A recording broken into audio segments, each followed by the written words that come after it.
E para afirmar a importância do dia 18 de maio, o Dia Nacional da Luta Antimanicomial, eu queria citar o livro Literatura da Urgência, da Luciana Hidalgo, Lima Barreto, Nos Domínios da Loucura. Nesse livro, a Luciana diz que ao ser internado no Hospital Nacional dos Alienados em 1919 e 1920, Lima Barreto levou ao extremo o signo maldito.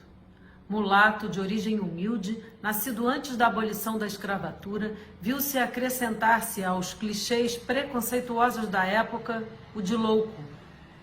Na busca por autonomia, Lima armou um caminho avesso a rótulos e movimentos literários de difícil encaixe.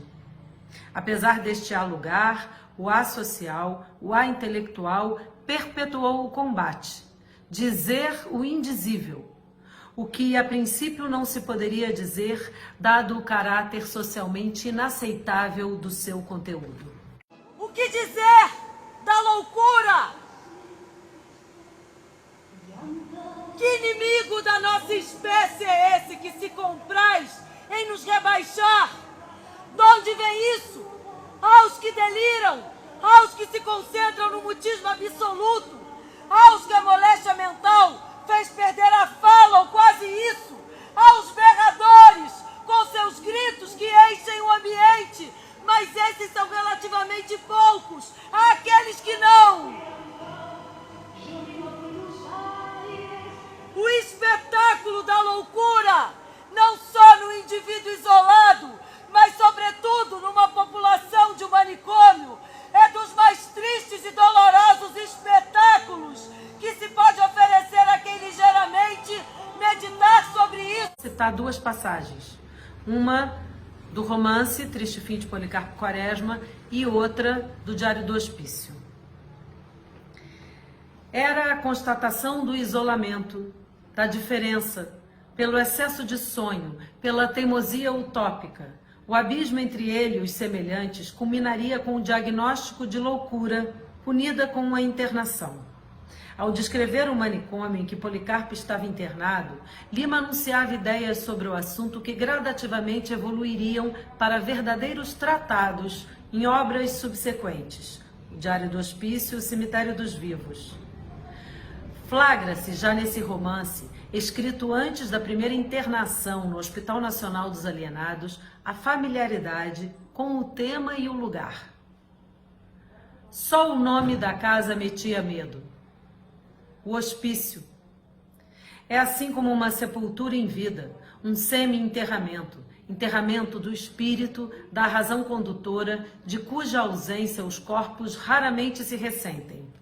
No primeiro aspecto, não se compreendia bem esse pasmo, esse espanto, esse terror do povo por aquela casa imensa, severa, meio hospital, meio prisão, com seu alto gradil, suas janelas gradeadas, a se estender por uns 100 metros em face do mar imenso e verde, lá na entrada da Bahia, na Praia das Saudades.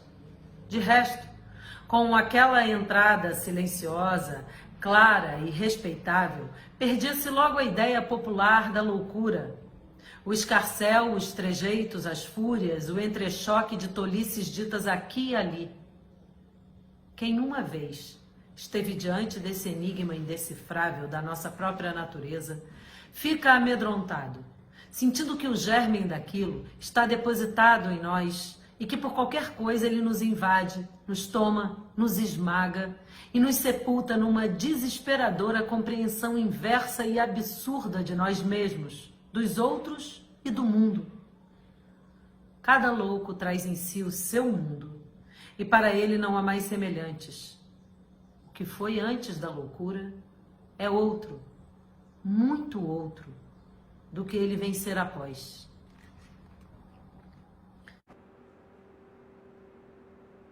Estive na Seção Pinel. A Seção Pinel é a seção dos pobres, dos sem ninguém. É aquela onde a imagem do que a desgraça pode sobre a vida dos homens é mais formidável e cortante. Tudo é de uma pobreza sem par, com o acúmulo de doentes, pouca luz e uma murrinha terrível. Os loucos são de proveniências as mais diversas. São pobres imigrantes, portugueses, espanhóis, italianos. São negros, roceiros, são cocheiros, copeiros, cozinheiros, operários, trabalhadores braçais e proletários mais finos como tipógrafos, marceneiros.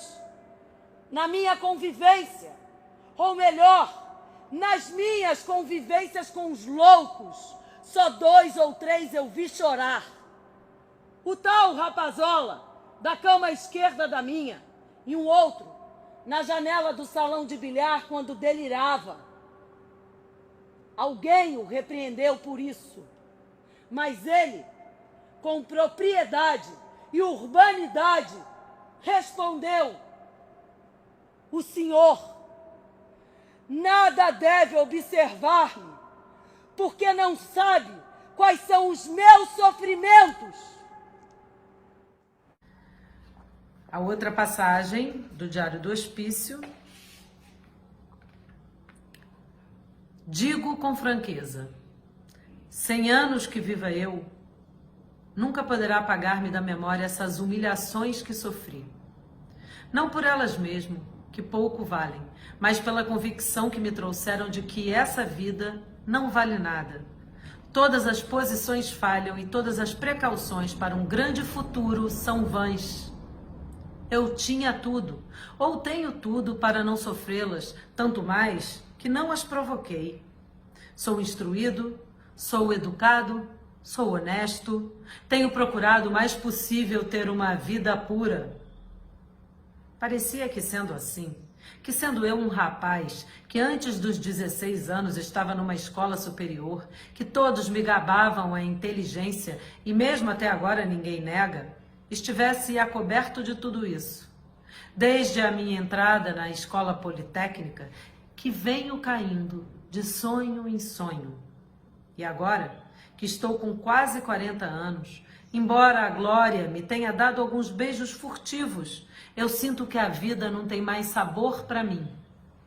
Não quero, entretanto, morrer. Queria outra vida. Queria esquecer a que vivi, mesmo talvez com perda de certas boas qualidades que tenho, mas queria que ela fosse plácida, serena, medíocre e pacífica como a de todos. Penso assim às vezes, mas em outras queria matar em mim todo o desejo, aniquilar aos poucos a minha vida e sumir-me no todo universal. Essa passagem várias vezes no hospício e outros hospitais deu-me não sei que dolorosa angústia de viver, que me parece ser sem remédio a minha dor. Obrigada, Lima Barreto, por tanto. Obrigada, Anísia da Silveira. Obrigada, Bispo do Rosário, Corpo Santo, Ernesto Nazaré e tantos outros que nos fazem refletir sobre a loucura, sobre os diferentes e sobre os que sonham.